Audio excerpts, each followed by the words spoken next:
guys. Welcome to another episode of Spilling Ink, the talk show that takes you behind the book to meet the authors and professionals in the publishing industry. It's been 4 or 5 months since our last show, so this is our first of what are we calling this, season 3 now, Jason? Season 3. Season 3, all right. Back again, more authors to introduce you guys to, more topics to discuss in the publishing world, and as always, Jason. Just Jason. I love that. We've got to clip that too, so we can use that for promo. Does everyone like our new little tags that we have at the bottom? One of our guests tonight, Catherine, taught us how to use the program we've been using for years now. So now we each have our own little colorful tag at the bottom. There she is, Kathy Dell. Wait, is it Kathy or Catherine? What's going on here now? My full name is Catherine, but you can call me Kathy. That's right. Okay, all right, I guess. I don't know if I'm comfortable with that, though, now that I've already gone to the Katherine Dell website. It's going to mess me up. It sounds very official. It does. It sounds very official. Yes. Well, since you've thrown her under the bus already, Catherine, or Kathy, whichever you prefer, why don't you introduce yourself and your book? Okay, I have just published my very first novel. It's a YA paranormal thriller. I have a copy of the book right here. With a totally badass cover, by the way. Thank you. I didn't do the illustrating work on it. I had one of my designer friends do it, but I had a lot of input. It's a white deer, and it has a native totem pole down the nose. That's awesome. That's awesome.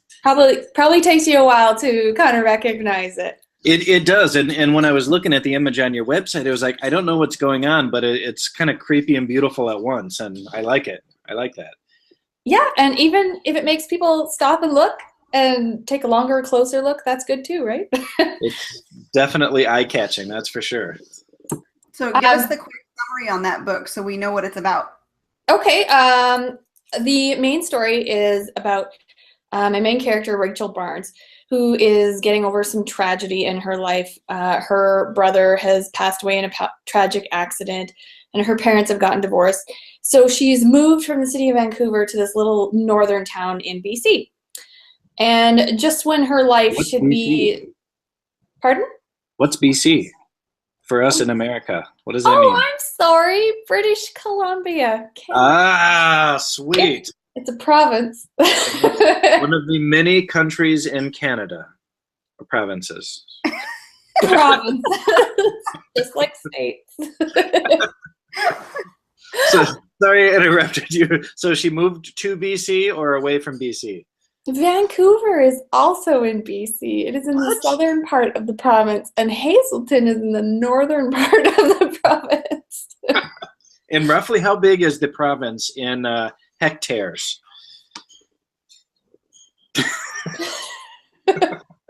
Large. Okay. Anyway, so she moves to this little town. Her life should be settling down, getting normal, but through serendipitous chance, her and her new friends in this town discovered this spirit box, which is fabled to grant wishes.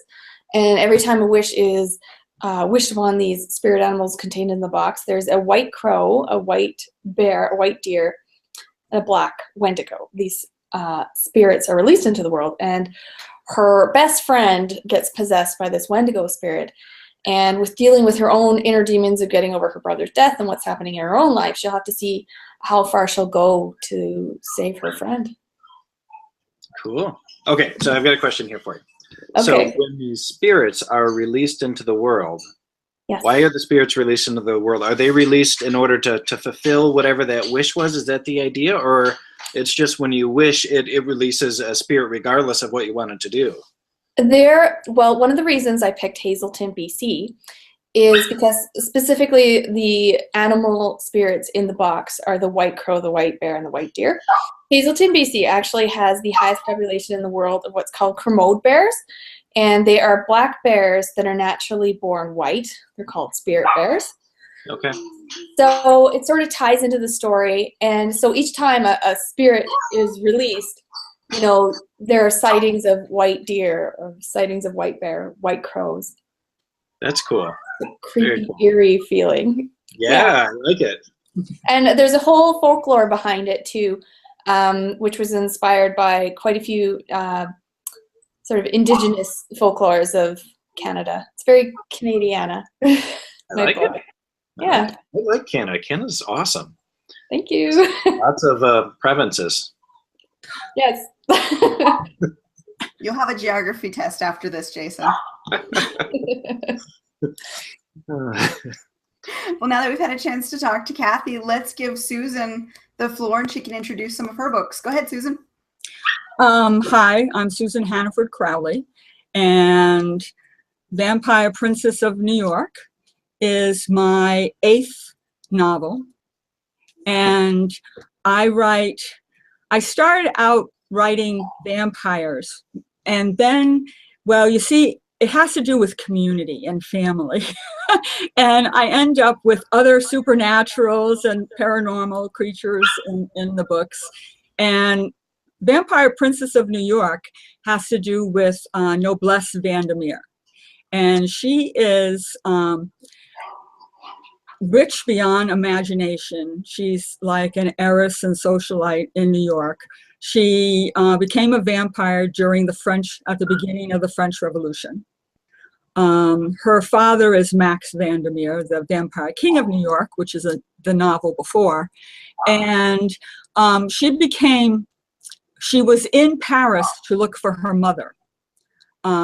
She came from a very poor village, and her mother was sending money back to her and her grandmother, and then everything stopped. So when Noblesse was old enough, she walked to Paris to look for her mother, and ended up right during the heat and turmoil of the beginning of the French Revolution. And she was actually at the storming of the Bastille and was shot down dead. Well, not quite dead, because Max was there watching. He picked her up. He was so amazed of what a warrior she was that he decided to make her his daughter. And Max was originally a Viking, and he has, over the many, many, many years, parlayed his money into this huge multi-billion-dollar corporation worldwide. And when he's not around, because he likes to not be seen for a while, he leaves Noblesse in charge. Well, Noblesse has had a nice life, except she's never fallen in love, and she never found out what happened to her mother. And in the book, she needs both those things. And the bad thing about falling in love is when you're not looking for someone, 2 guys show up and both claim to be your life mate. So, and it can only be one life mate. Somebody's lying. Actually, both of them are lying a little bit. So you have a lot of suspense in the story, and a lot of I'm really like an adventure writer. There's a lot of sex in the book also. I was going to say, that cover looks like there's some good naughty stuff in there too. There is lots of naughty stuff in there, yes. And I reveal secrets about New York City that even people who live there don't know. Oh, cool. So cool. Now, the book, you take us way back to the French Revolution, but now are we taking place in present day now, or are we still back in time a little ways, or where are we in time? We're in present day New York, and in one part of the book, we're in present day Paris. Oh, cool. And I can't help myself, but they have catacombs. Okay. So, I mean, it is truly a part of it is very French. A friend of mine, I use some French phrases, and a friend of mine made sure my French, because she is fluent in French, is correct. Because there's been in the last few years a few things where authors have used foreign phrases and then found out from the people who live there that that's not what it says. So I wanted to be right. And most of the time I have them speaking English because it's published in America, and we publish our books in English mostly, unless we publish them in Spanish. But she's French. And but it's a fun book, and I don't write predictable characters all of my vampires are different. And people said to me, well, you have had like one of the sons of Max in another book, and this is his daughter. And I said, you can't believe how noblesse can kick butt when she has to kick butt. I mean, she might look really sophisticated with her little bun up and her little pencil skirt and being in charge as the CEO when dad's not around. But when things happen, she can be really amazing. How old is Noblesse? And well, I guess she's quite old, but how old would she be if, you know, whenever the change happened? The change is actually, if you live through the change, there's only a 50% chance that you live through the change. Okay. But if you live through the change, you get to be anywhere between 18 and 24, whatever your body has determined as its prime. Oh, that's cool. Yeah. So, now, what if you turn when you're in your 40s? Does it set you back to where it thinks your prime is? it does. It does. There's a character that happens to in the book. And they are all really surprised by how he is in his prime. Wow. Oh, that would be sweet. Wish I could do that. With my luck, I'd get sent back until I was like 3 years old or something. Like, oh, surprise. Now, consider being 20 and having boundless energy in all things. And so you throw money in there, and that's perfect. Yes.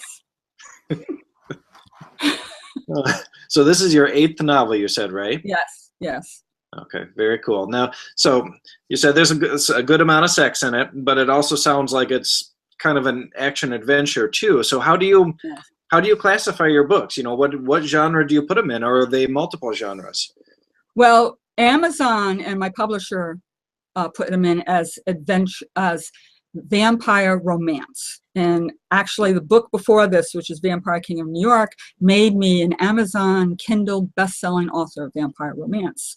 Awesome. I coined the term vampire adventure romance because of the huge amount of adventure in the books. Do you really have a hard time finding what genre to put it in? I know mine, I coined it as paranormal thriller, but there's really there's horror in there, there's a little bit of romance in there, you have to pick one when you publish it. Well, with my earlier books was with a different publisher, and they closed, and so I got all the rights back and then reprinted them and put them up in Kindle, and I had to go through what's available by Amazon. I would have chosen slightly different categories, and Amazon is somewhat limiting.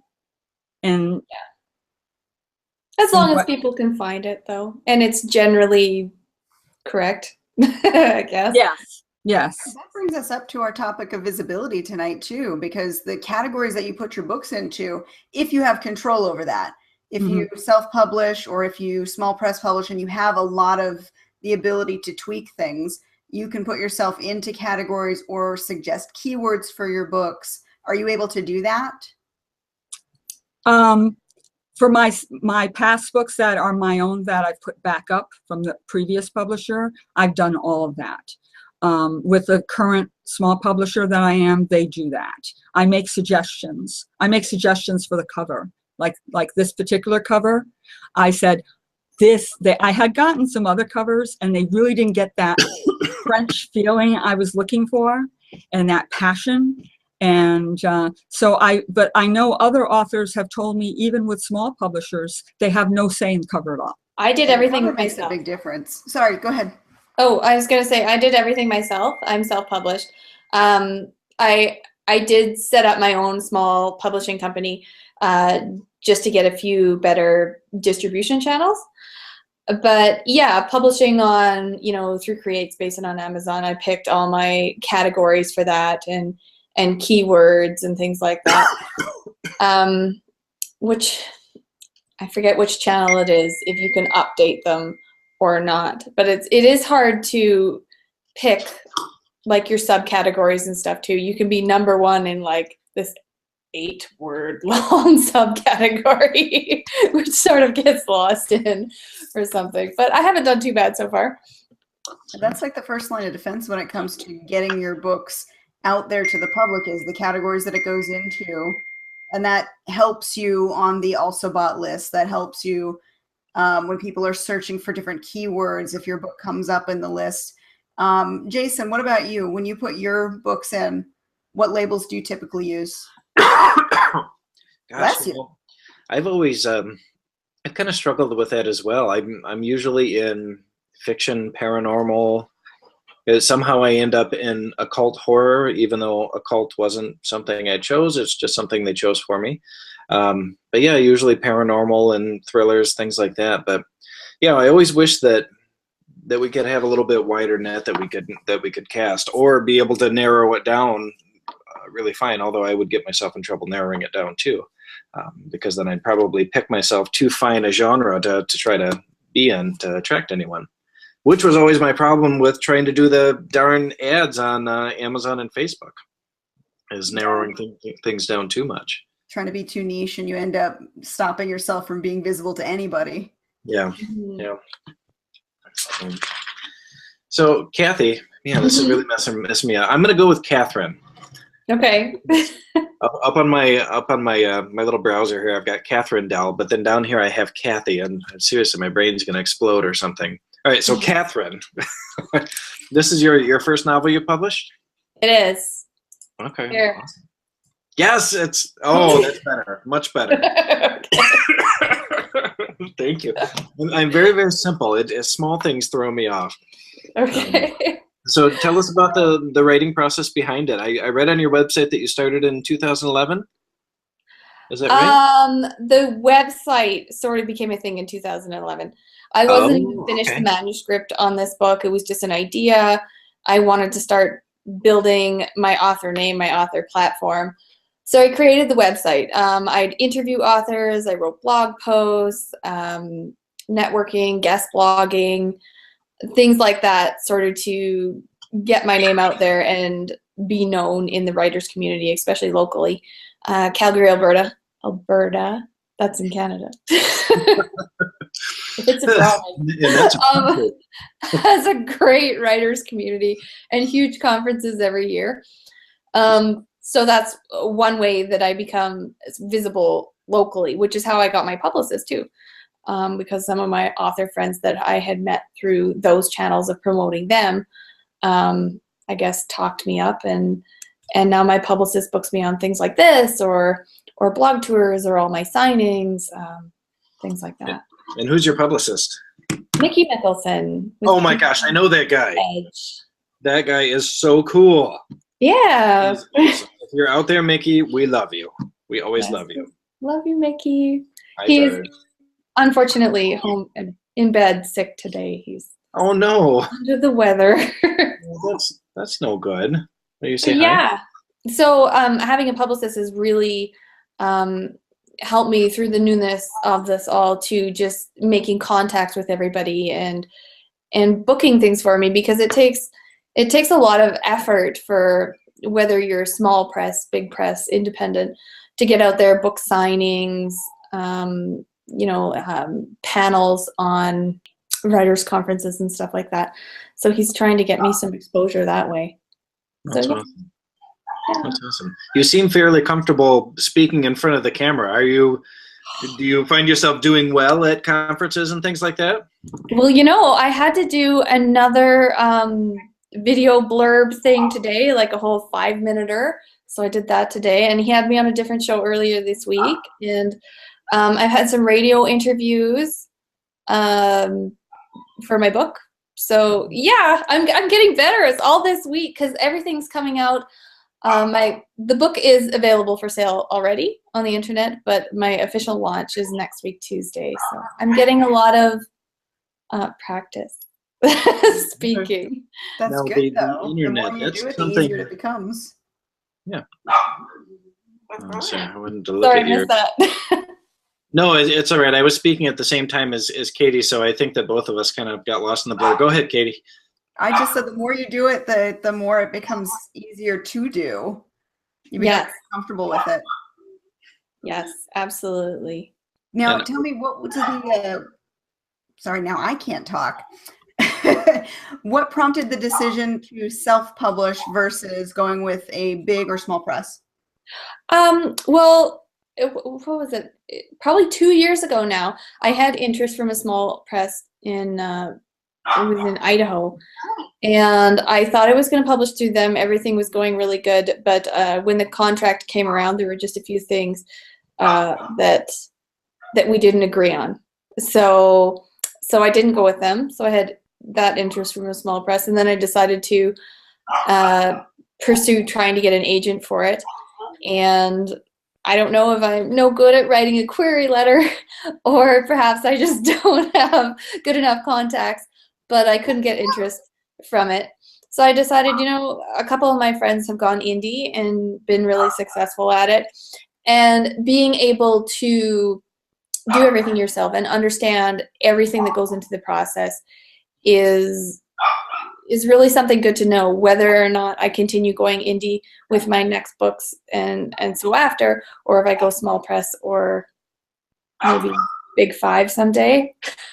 We can dream, right? yes, Absolutely. yes, I hope. Maybe Mickey can hook me up. you'll be the noblesse of Canada. Yes. Hard to concentrate with that bird just crawling all over you, Jason. Don't poop on me, bird. And that would be funny. All right. Well, Susan, let's turn it back to you for a second here. You started out with a small press, or was it a big press? Well, actually, I'm a crossover author. I started out a long time ago. My first editor was Marion Zimmer Bradley, and I wrote for the Sword and Sorceress series of anthologies. Oh wow! And they were published by Dell Books, which was at the time one of the big publishers. And Marion said to me, "You have to go to conferences, Susan. People have to see you," because I'm shy. And so the first conference that called me up was when I became a member of the Science Fiction and Fantasy Writers of America, which is probably one of the toughest organizations for writers to become a member of. You have to have all these professional credentials, which I was able to do by writing for Marion's anthologies. When I got called the first time, I got called by Icon in SUNY in Long Island, New York. And they called me up and said, "Is this Susan Hanniford Crowley?" And at that time, my novella, Lady Night, had just come out. And I said, "No." They said, "We would like you to come and speak at our conference and be on panels." And I said, "No, no." And I just hung up, right? And so then, thank goodness, at that time, it would just started on the phones where you could see the phone number that had called you, so you could dial back. So I called back and I said, "Hi, I'm Susan Hanniford Crowley. That was my evil twin. I would love to speak at your conference." And I've been speaking at science fiction and fantasy conferences on the East Coast, usually as far down as Pennsylvania, as I do Boston, and I change them up. So I don't do everyone necessarily every year, even though Boston or Regia is my home con, as I call it. But then I was at the Nebula Awards. The Nebula Awards is like the Oscars for a science fiction and fantasy writer. And I was on committee for the Nebula Awards in New York. And my roommates, one of which was an associate producer in Hollywood, and the other one had a New York Times best-selling book, took me aside and said, "Susan, do you know you're a paranormal romance author? That's really what you're writing?" And so I went to a bookstore, bought 6 books and read them. And I said, "Yeah, this is a lot of fun." And because I have to tell you honestly, and I don't think it's changed, but when I wrote about sex, I would get a lot of little notes from editors that would turn down the novella or the short story because basically they were embarrassed. I even had an editor who walked up to me and told me that he read it several times, and he was turning all red while he was telling me this. And in romance, that's not a problem. No. My book actually got turned down by a publishing house because they wanted to take out the underage drinking. And my characters are 18 in the book. Mm-hmm. And the drinking age up here in Canada is a little different. It's usually 18 or 19 as opposed to 21. And, the setting is last year of high school, so grade 12. And, yeah, I just wouldn't. I thought about it, but I didn't. That's funny, because in the United States, we have all these old movies that have teenage sex in them and drinking in them. Look at the Vampire Diaries. That was a really popular TV series. They were drinking from episode 1. Yes. Oh.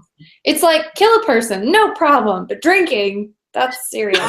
You wouldn't want to spread the wrong message there with that drinking. Murder's okay. That's rights too in movies. You can murder full children, babies. If a dog so much as gets a little hair missing, that's it. PETA's on it. Oh, we don't like PETA, do we? No. Sorry. What? You're having a moment with the bird here. Jason has lots of moments with that bird. I do have lots of moments, don't we? You've had quite the love affair all summer with that bird. All over Pinterest. She's trying to decide if she likes me or not still, I think. Oh. Yeah. All right, I've got to let my dogs out of the kennel real quick to go run up the stairs. So if you hear a stampede of barking and craziness, that's what it is. Oh, just hit your mute button. Oh, yeah, mute. There you go. Okay, so let's talk about working with publishers versus creating your own publishing label, since we can compare and contrast the two of you doing that. Both of you have a lot of creative control, it sounds like. Susan, even though you're working with a smaller press, you said you do have the ability to suggest things to them? Yes, I tell them what's coming up, and they show me the covers. The thing with a lot of the small presses is they leave most of the advertising to the author. So you have to become an advertising pro on your own. I come from an advertising background, so that helped for me. There are still new things that I haven't even done yet. There's also the idea, and I learned this because I had 2 publishers and one of them closed down. And I was very blessed, and that's the only way I can say is I was blessed by having them having forethought to say, okay, I return all the rights to your books back to you. I've had friends who weren't so blessed and had to hunt down what happened to their rights. Where can I find a person who can assign it? Did they sell the company? Did those rights go to somebody whom I don't know? So that is always something that when you're looking at a contract, you're saying, well, what if something happens to the company, what happens to your rights? And I always make sure they come back to me, that they don't become some kind of asset in a bankruptcy. Yeah. The other company just closed. They didn't go bankrupt, but it was they were rare in what they did. Okay. Yeah, I've heard a lot of issues with companies closing and authors having to fight to get their rights back in order to be able to republish or do anything with their book. And God forbid their book is part of a series. They can't even write future books if they're held into a contract where future books are already locked in with that company as well. Yep. But let's talk about what a small publisher does for you that you don't do yourself when you publish with them. My publisher edits. I mean, I edit. I have beta readers. I have a friend who edits, but my publisher also edits. They do the formatting. which I know how to format in Kindle. I know how to format in Smashwords, but quite honestly, I'd really much rather be writing the next book. They go through looking for possible covers to send to me.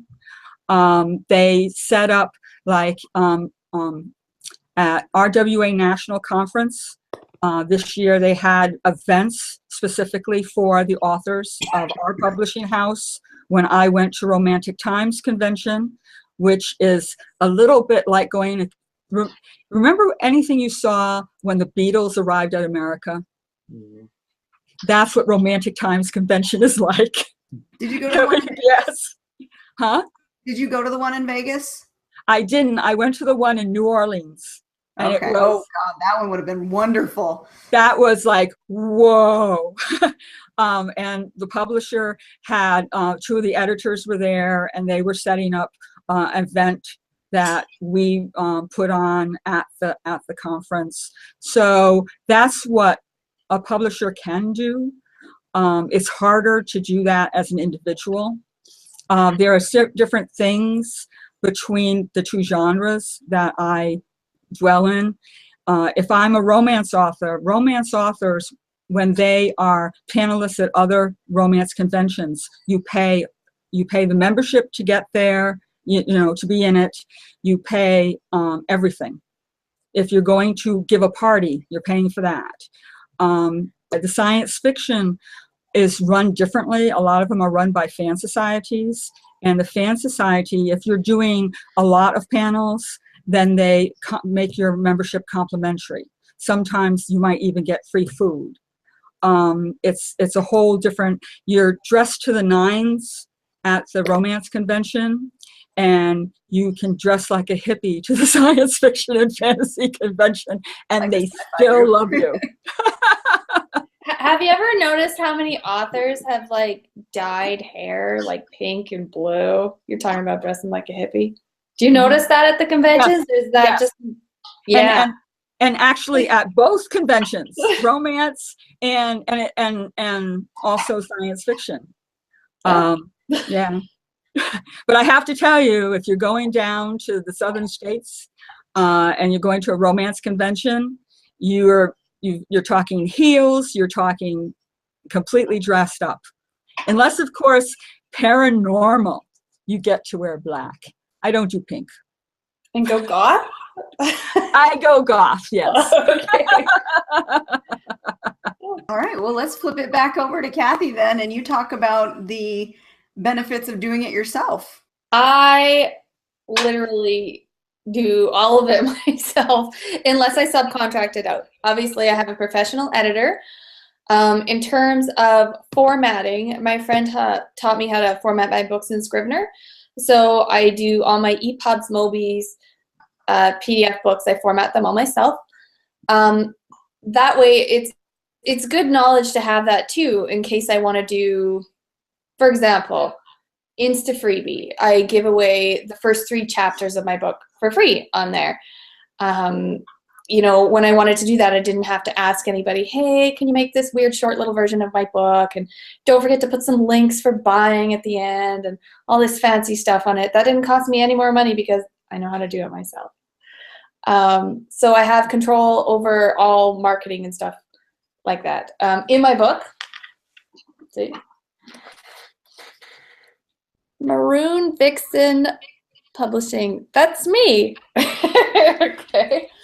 That gets me past a few of the, you know, indie hurdles that we can sometimes get stuck behind. Some people think indie published books maybe aren't up to the caliber of, you know, the big 5 or the small press or something like that. But actually, we're coming a long way. Why Maroon Vixen? You don't look very maroon. Doesn't that sound cool, though? It does sound cool. I'm just curious. I haven't designed a logo for it yet, but you could go in so many directions. Yeah. Vixen is the name for a female fox. Maroon is a nice color. I don't know. Okay, I'm just curious if there was a deeper meaning there. No, it's not deep at all. It just sounds cool.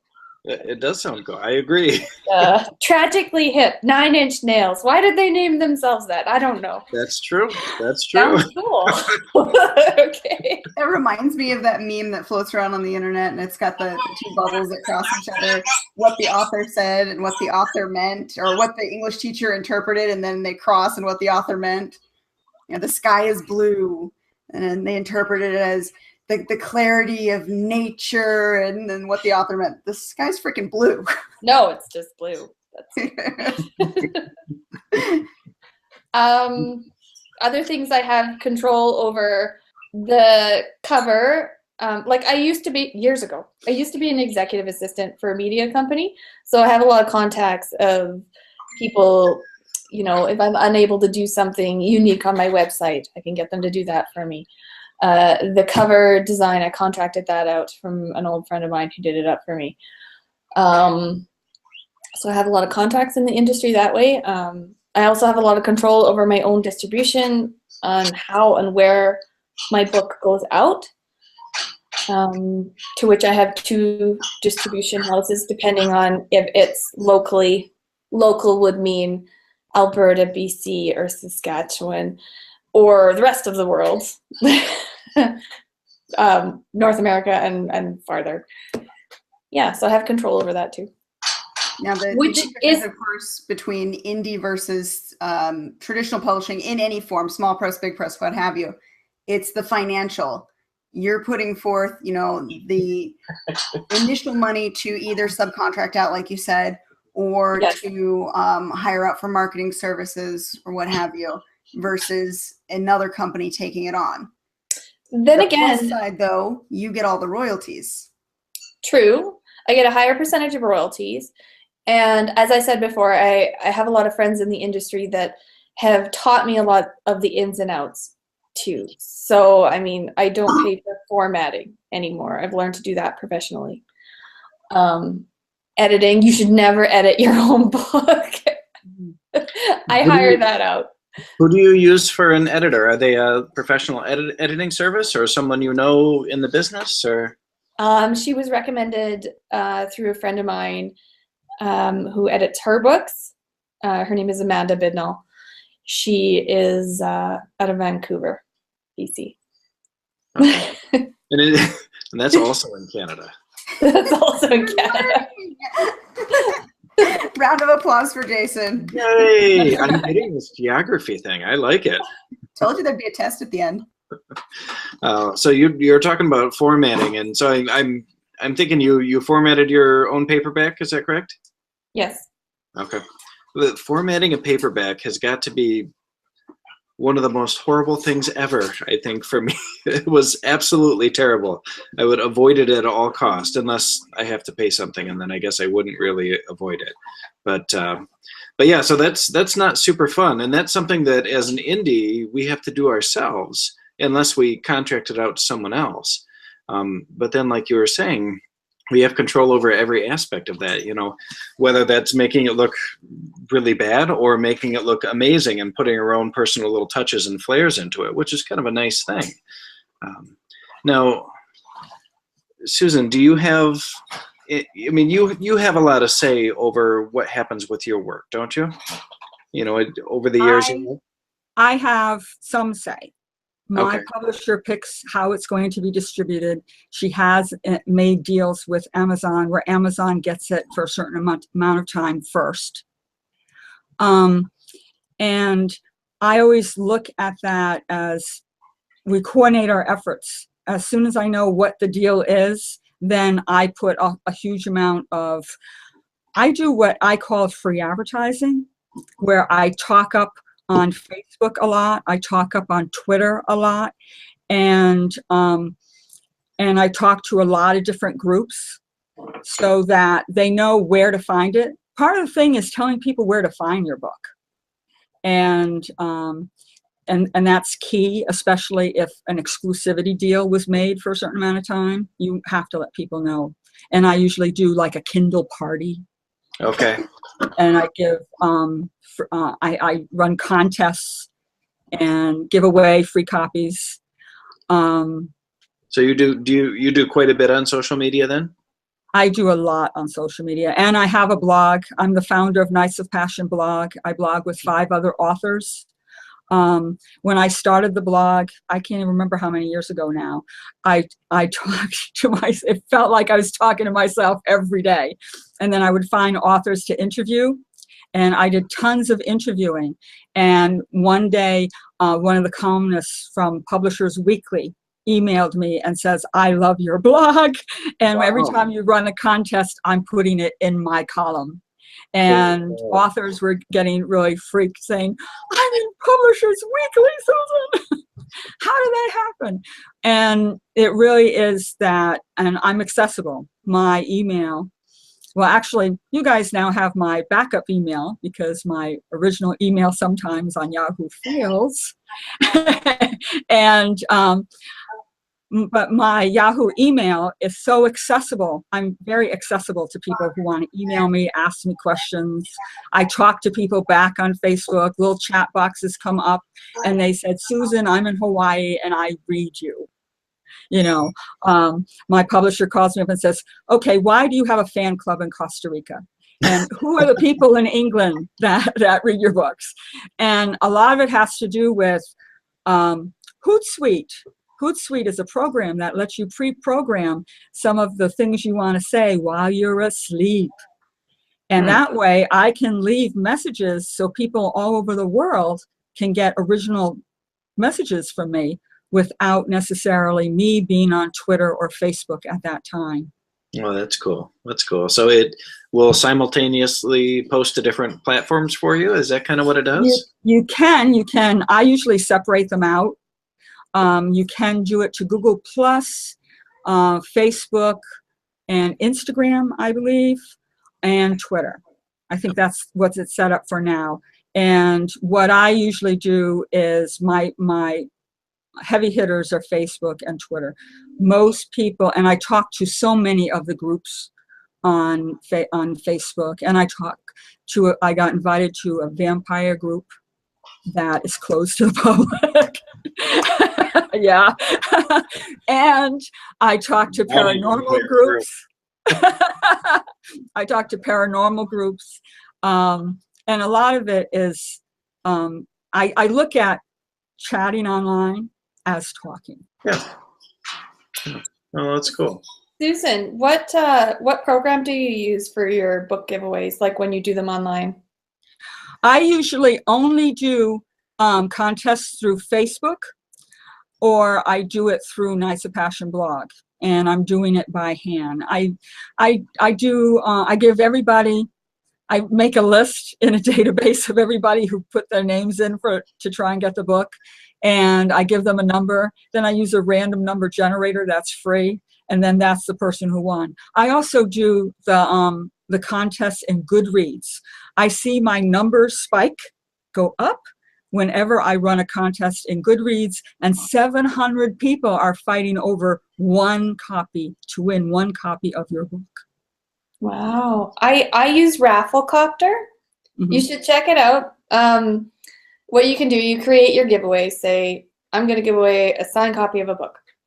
And for each person to get like a point or an entry in the draw, you can say, retweet this, share it, follow me on Twitter, comment on the blog post or the whatever you put the little Rafflecopter icon.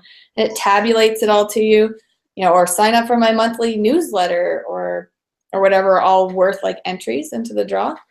And it has random generators too. This is how I hope to build a database for my monthly newsletter, which I'm going to get at very soon. And it filters into a program called MailChimp, which sends out your newsletter. I use MailChimp. Yeah, I use MailChimp for my newsletter. We'll have to put these links down at the bottom so that way when people are watching the show, they can easily find them. So we're looking at what? Hootsuite? Hootsuite. Rafflecopter. Yep. And okay. MailChimp. And MailChimp is what you use for your newsletters? Me too.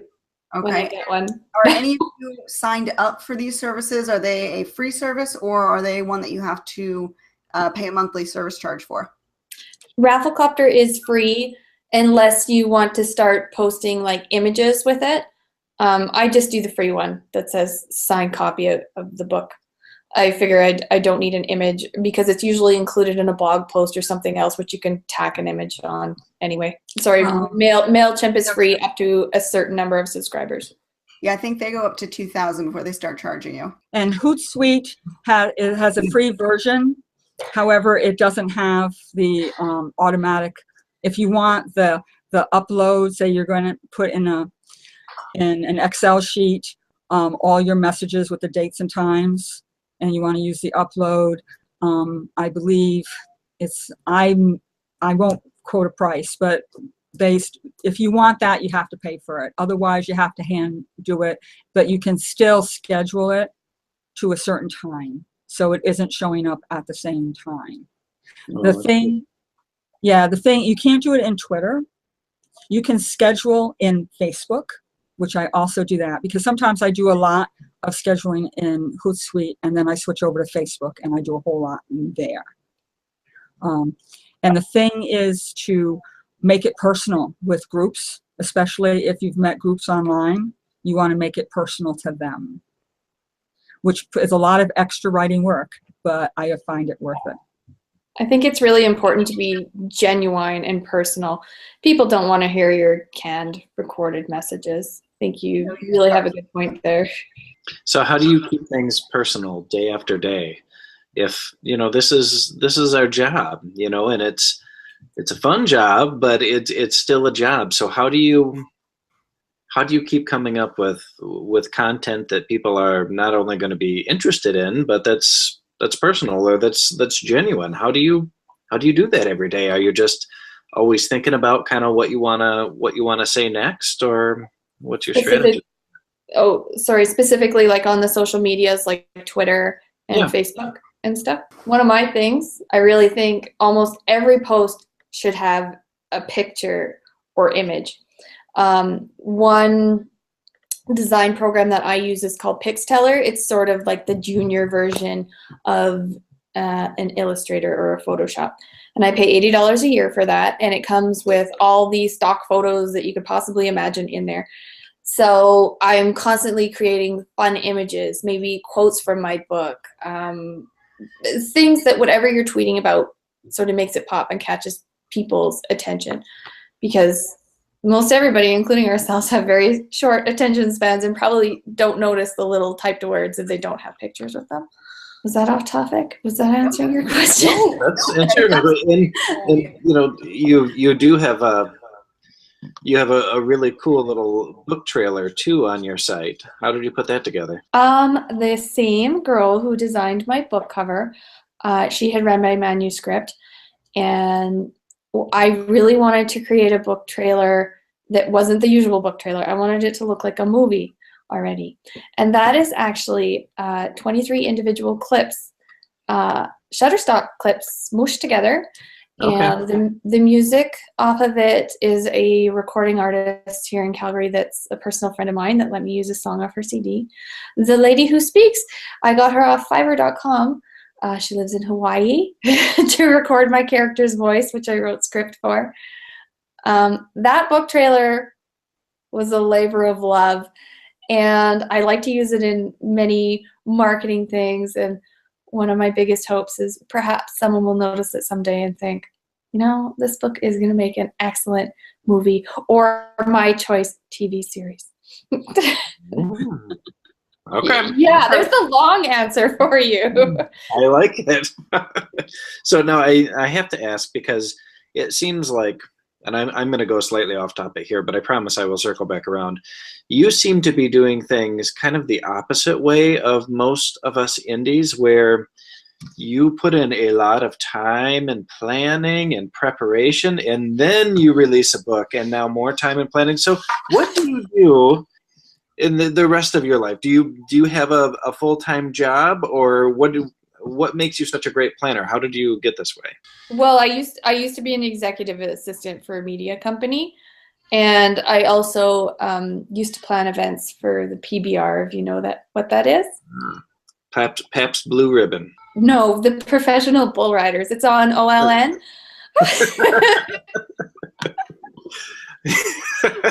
I used to do.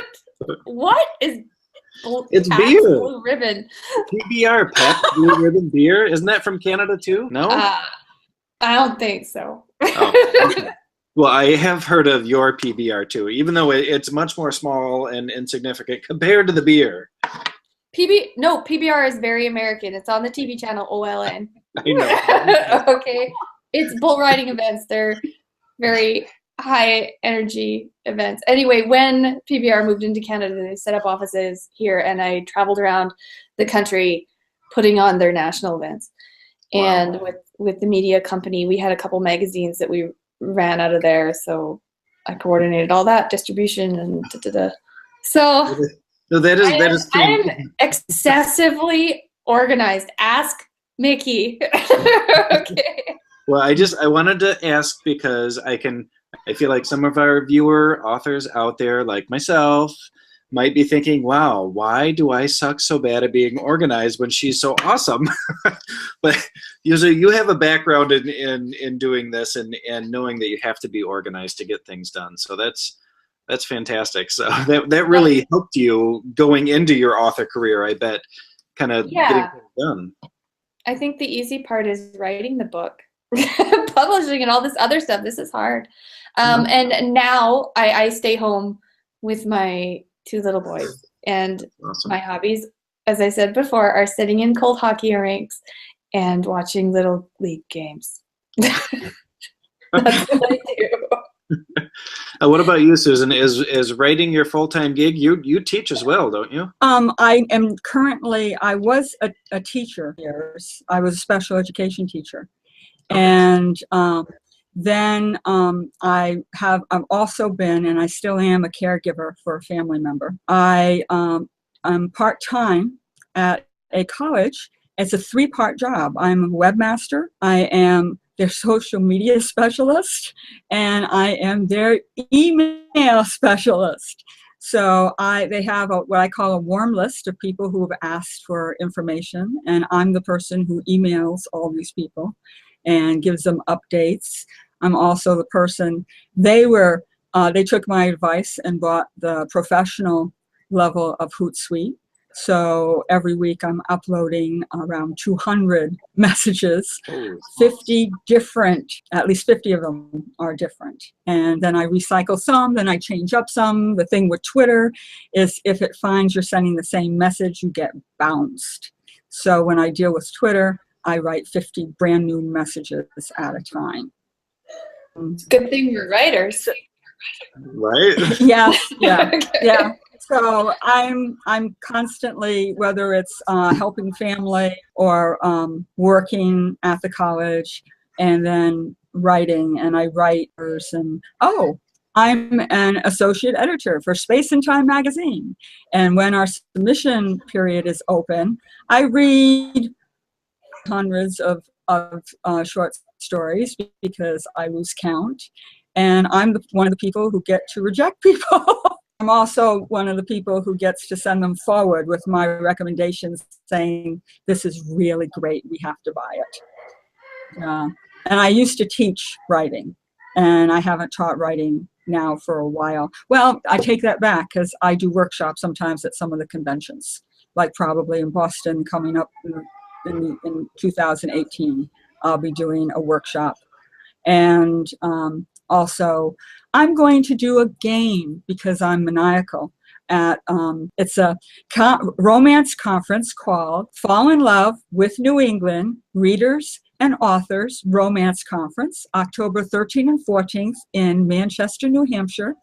And on the Saturday afternoon, we have, I don't have the time in front of me, we have an open to the public book signing, but I am going to be doing a paranormal game on sort of a little bit of Frankensteinish of me, how to create the perfect paranormal hero. I like it. And that's what I do. Those are all the things that I do. I think I'm forgetting something. It's a lot. Yeah. Now, what year was your first story published? I'm going to say 1989 was Lady Night, and that went worldwide. We didn't expect it to go. It was in an anthology We didn't expect it to go worldwide. And I didn't even know until I got royalties that said royalties from the US, royalties from Germany, royalties from Italy. And I'm sitting there going, what is this? And I got followed by a mysterious gentleman at a conference where he was just walking behind me, and I would stop, he would stop. So I finally, when there was a crowd, turned around quickly and said, hi, can I help you? And he said, Senora Crowley, please sign my book. So I wonder if you hadn't turned around in the crowd, if it really would have been a, can you sign my book? Or if he would have kept following you and axe murdered you or something. Well, you know, in a science fiction convention, it's so hard to tell. Everyone's in costume. That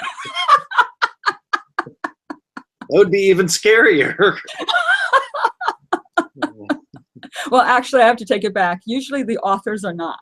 That's how we can be picked out. But every once in a while, I will go medieval. Oh, Katie they does could the be a same homicidal maniac. They look like everybody else. That is true. That is true. Good advice. Katie, what are you writing? Actually, I just finished a story. You did? I'm so happy about that. Which one did you finish? My super secret story that I can't talk about yet. Oh, okay. I haven't gotten part 2 of that super secret story that I don't know about yet. You never told me you finished part 1 of it, so I couldn't send you part 2 yet. Well, send me part 2. Okay, well, I'll send you part 2. But now that this one's finished, that means I can talk about dragons. Yes. Oh. Our next dragon anthology. Yes. Wait a second. What are we talking about here? Part 2 for the dragon anthology. Dragons. Oh, that's right. We wrote a dragon anthology. Shirt, dude. That's right. It's right there.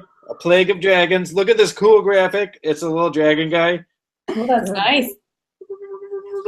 Yes. Yes. So it is amazing dragon fiction, romance, fantasy, action, adventure, sex, and magic. All sorts of good stuff. All right, take it away, Katie, now that I've introed it for you. Well, yeah, I mean, that's basically it. We all got together, 6 authors, and we were given a 30,000 cap word limit and said, dragon shifters are your theme, and go. And everybody ran with it in a different way. So we have David, who's our other co-host. He's more lit RPG, so he wrote in that style. Jason writes thrillers, so his is more in that action-adventure thriller style. Mine was more paranormal romance. Jenna's was more high fantasy. I believe Alexia's was a little bit more high fantasy as well. And then Michael is a little bit more on the magical realism side. Yeah. So everybody had a different interpretation, and we all ran with it. And it was very popular at all the conventions that we've been at. So we're going to do a sequel to it that'll be out next year.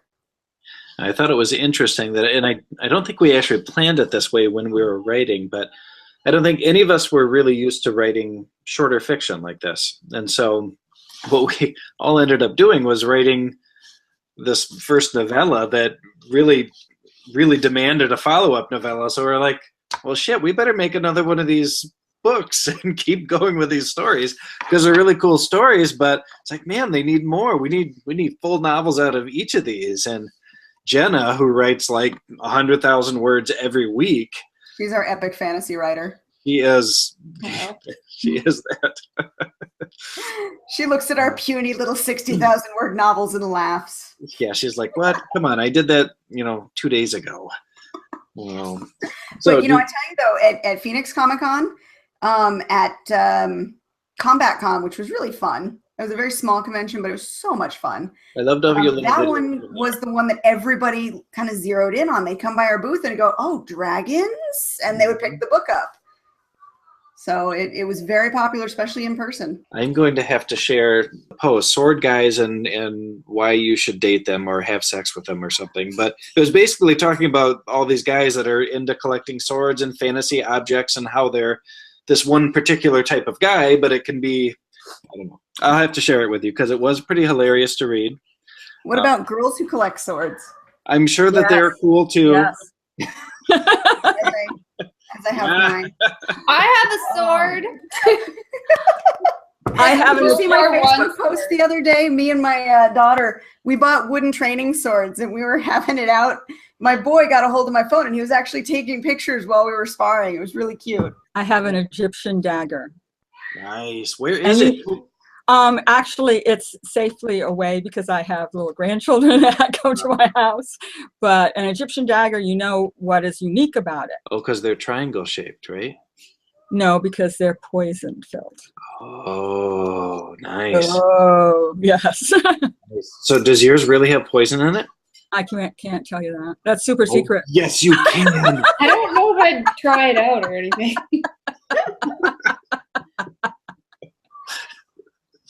I don't know if you guys can hear the yelling and screaming. The kids are back. Oh, I can't hear anything except for the bird jumping back and forth over there. Because like Hunter is playing a video game right in the next room, and he is yelling at the top of his lungs right now. All right. Well, Catherine, is there anything else you'd like to chat about now that we're coming to the end of our hour? Wait, did you want to talk to us about Wayne Gretzky? No, not really. This is a signed Wayne Gretzky jersey. See? And Really he was and hockey. I am forced to watch hockey. Canadian baseball player, right? From the LRO? No? Wayne Gretzky? I might not like hockey that much, but come on. I am not a sports guy, but even I know who Wayne Gretzky is. Okay, all right. Forgiven Jason then. just likes to poke the bear. Okay. Kind of weird. But I do love Canadians. Don't think I don't, guys. Canadians are the best. Yeah, you're like Americans if we weren't assholes. If only. Okay, so anyhow, Catherine, is there anything else you'd like to talk about? Where do we get your book? You can find my book online at Amazon, Barnes & Nobles, Chapters, Indigo, Kobo, Kindle, like everywhere, pretty much. And soon, in the next few weeks, when I start to do my signings, I'm going to have it available locally, which is Calgary, Alberta, some stores in Red Deer, Alberta, and in Lethbridge, Alberta, in the Chapters Indigos, and a few of the other local bookstores, if I do signings there. Yeah. Is there anywhere that people that aren't local to you can go to find a signed copy? Are you gonna be offering any on your website or anything? Oh my gosh, the one thing I didn't think about. Do it. But you know what? Anything for a fan. If someone were to email me, which my email can be found on my website, when my website is katherinedell.com. If you want a signed copy, you email me and we will arrange that. See, I'm almost ashamed to admit it was me. It was me who wanted the signed copy. It was me all along. I do want a signed copy of that book because it looks awesome. Thank you. Thank you. Sorry, I kind of derailed things again there, Katie. That's okay. We'll let you guys do that afterwards, but we got to let Susan have her chance too. Susan, where can I get some naughty books?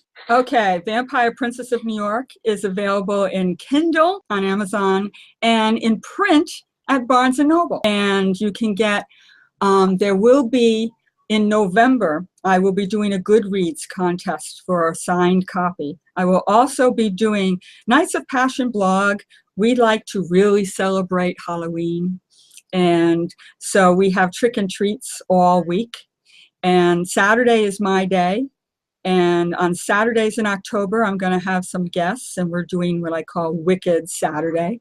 On one of those Saturdays, I will be giving away a signed copy of Vampire Princess of New York. Awesome. No, how do you get to the blog? What's the blog page? It is on nightsofpassion.wordpress.com. Okay. And we'll make sure that all of these links are going to be in the description below this video. So anybody watching can just click down there and find your links and access you that much easier. I want to say one final word. There is no such thing as having too many paranormal books. So embrace the paranormal. I like it. I like it. That's right. It's like potato chips. You can't just eat one. Or donuts. Or donuts. Yes, the donuts. Oh, God, yes. All right, Jason, how about before we go, do you have anything up for grabs? Do you have anything down? Nothing? You're just shaking your head there? I'm working too much to write anymore. Man, I get like 2 hours a week of writing time. So now I'm slowly chipping away at my short story book and the new Dragons story. That's going to be awesome. The new Dragon story is going to have dragons and werewolves and Probably some action, maybe a little bit of I naughty know stuff. what happens to, it was Janissa, right? I always said her name wrong. Janicia. Yeah. I Yeah. need to know what happens to her. Yeah, I'm thinking about just dropping her all together and starting up a totally new storyline. No, I'm kidding. Of course not. Don't do that to me. Gonna go all Game of Thrones and knock her off. Yes, they're all dead now. Every one of them. Well, that is it for this week's episode of Spilling Ink. Thank you both for dealing with us this week and all of our crazy over here. Congratulations on the new book, Catherine. Thank you. And I hope your launch goes really well. And Susan, I know I'll be talking to you about your blog and the Halloween stuff. Thank you. It's been fun being on. Who's Jason? I think the bird should get written into the dragon book. Oh, yes, Bella, you could be in the story. Wait, she wants to say goodbye to you guys. Will you say goodbye to these nice ladies? Will you say bye? Are you so scared? Say goodbye. Goodbye. Good night, ladies. All right, guys, that's it for this week's episode. As I said, the links will be down in the description below. Feel free to give us a like, follow us on Facebook or on YouTube, and we'll be back again in another week with more authors to introduce you to and more topics to discuss.